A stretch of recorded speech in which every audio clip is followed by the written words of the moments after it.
Hi everyone, today we're going to be taking a look at the Activcast app that I'm indicating here. Just open it, and I'm going to give you just a couple of examples, hopefully to at least be food for thought for how you might start to make use of this incredibly versatile application in your classroom lessons. Now, if you're looking at the Activecast screen that I've opened and thinking that doesn't look like my screen, that is because we've had updates to the software.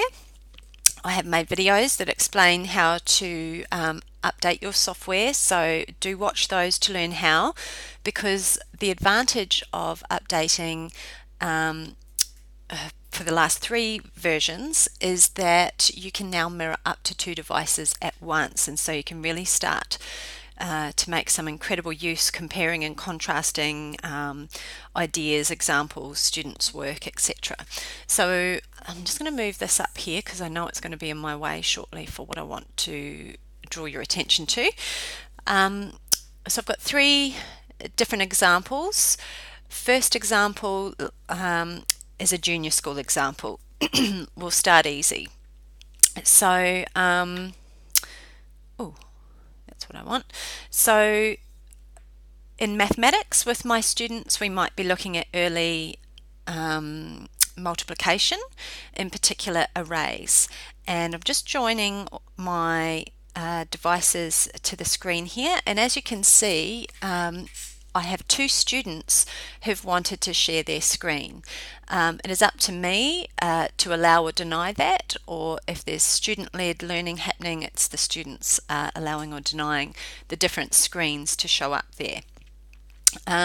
Now, in back to the mathematics lesson, I'm also running parallel to this a digital technologies lesson, so bringing it into the mathematics lesson. So perhaps yesterday my students made arrays, and we learnt to take a photo with a tablet device, in this case an iPad, and save that photo.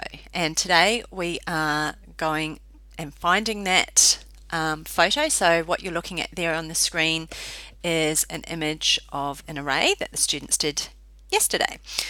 Now let's look at the benefits of tablet devices in the classroom. Most of them will have a camera tool, and as I allow my iPhone here, whoopsies, that wasn't meant to show, you are going to see that we have a live camera. So, oops, let me just move that back down a bit. There we go. Okay, so I can double tap on one screen here to bring it to the front and look at and discuss that array. Then I can double tap on this screen and we've got it live happening as we speak. Now I'm going to make use of my screenshot button. Let me just line this up a bit better. I'm so sorry, I'm holding it with my left hand and I'm a bit wonky. I'm going to make use of this button here, my screenshot button, which takes a screenshot, funnily enough, of my whole screen on my Active Connect. And I've now got a toolbar down the side here, as you can see, and I'm going to choose a different colored pen. Let's choose blue, and I'm now going to discuss with my class the differences between these arrays. So here is an array that shows one set or group of 4, which equals 4, of course. And over here we've got, perhaps I didn't show it clearly enough in my image, 2 sets or 2 groups of 2, which also equals 4. So we can be annotating over top of those screens whether or not they were live or images that we were showing up there. Alright, let's crack on. Oh, first of all, I will save that. Okay, so I used this little button over here, this little button here, to save, and it's saved to the gallery, which we'll have a look at later. Now I'm going to flick up and flick up to delete or get rid of those screens, and here I am back to this screen. Now example 2, I'm now going to try and mirror my laptop. There we go. And I'm also going to try to mirror. Just let me move things into place. Sorry, I have a very small desk I'm working on. Okay, there we go. My iPad. And once again, I'm going to make use of the live camera factor. Okay, like so. Alright, so in this example I have slightly older children. We have been doing a Gold Rush unit. I tasked them with an extension to this, also bringing in the digital technologies curriculum of designing a new age tool that will help with gold mining today or in the future. So they're exploring coding and robotics on the side. We've used Lego We Do so that we can create model drills, if you will. So I'm going to allow my laptop to mirror, and I'm going to allow the iPad to mirror here. Okay, it's a bit wonky. There we go. Alright, so I can double tap on one screen to bring it forwards and have a look solely at that.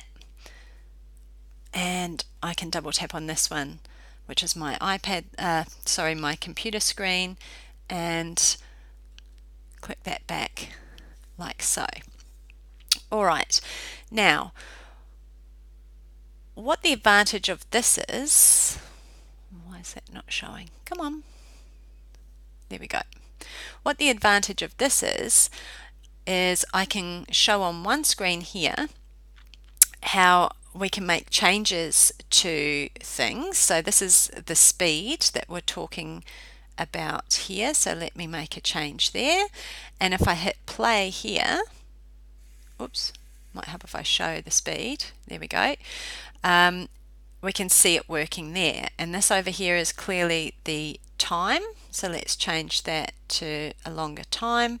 And then if we play this, okay, we can see how it's made the difference there, okay, to our drill turning. Gosh, that is a big difference. All right, I can also at any time take a photo. Maybe I want to bring one of these forwards. In fact, maybe I'll bring the other screen forwards. It's a bit clearer. I'll use my snapshot tool again, and I can then annotate. So we can be looking at whatever part of the code it was that was speed, or whatever notes we need to make, what difference did it make, etc., etc. And again, we can save those notes if we wish to, and we're going to have a look where they go shortly. Okay, so I'll send that back, flick that up to get rid of it, flick that up to get rid of it, and hey presto, we are now back to our Activcast screen. And I'm going to bring up my next example. So because I've got such a shaky hand, I've actually taken a photo of this, so it might be a bit easier, and then we will have one live screen as well. Okay, so initially what we might want to do is use that camera to get students' work onto the screen. Okay, so I'm going to allow this, and we can see here that we've got some working out in a student's book. Now, it could be simply, I don't need to be holding that one, it could be simply that we want to have a look at this and annotate straight over the top of this and use our screenshot tool here already. But it might be that actually what the students are having difficulty with is what calculator buttons they need to be using for this. So I'm going to flick up and join this screen as well. Okay, allow, and there we have our calculator buttons. So we might be able to show the students, actually, can I even turn it on? There we go, that we're going to be doing whatever to work that out. So our buttons that we need to use on the calculator, or it could be that it's a way of getting a nice big calculator screen on there so that we can actually be showing them the working out as we go. So we might have our problem, we might quickly draw it on the screen if we needed to. There's A, that was 26, and that was an angle of 36, so we were using tan, and we'd worked out that tan, whoops, my writing's terrible, 36 is the same as that over that. Okay, getting rid of, let me change colour here. Gosh, it's been a while since I've had to do something this hard. Getting rid of that by multiplying means we have to multiply on this side. So what buttons are we going to be hitting on the calculator? 26 tan 36, forgive me if this isn't quite right, equals A. So on the calculator, first we'd be hitting 26 times tan, swap colours, you're getting the picture, I'm sure, of 36 equals, and that would give us something along the lines of 18.89, which is therefore A equals about 18.9, and if that was centimetres, that would be centimetres, and so on.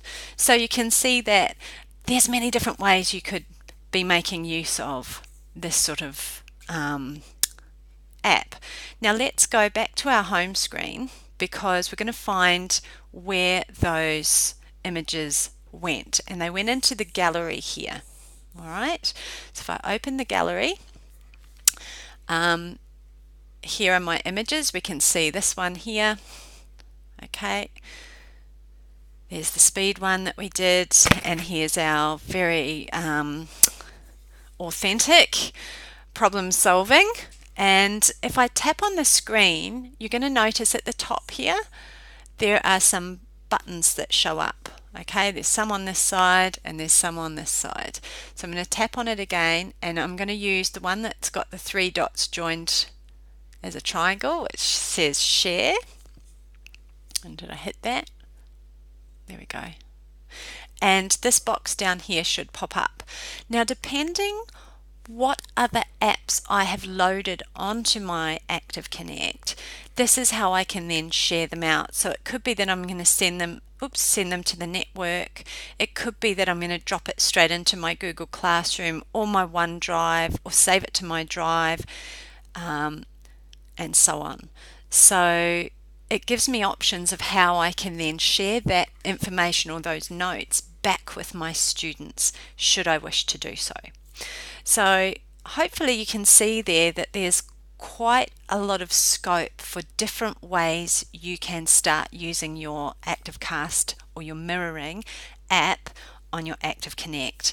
Now, there is another mirroring video that I made for previous versions. So before we had two-way mirroring, and we just had one screen at once mirroring up, and there are different examples in the second half of that video.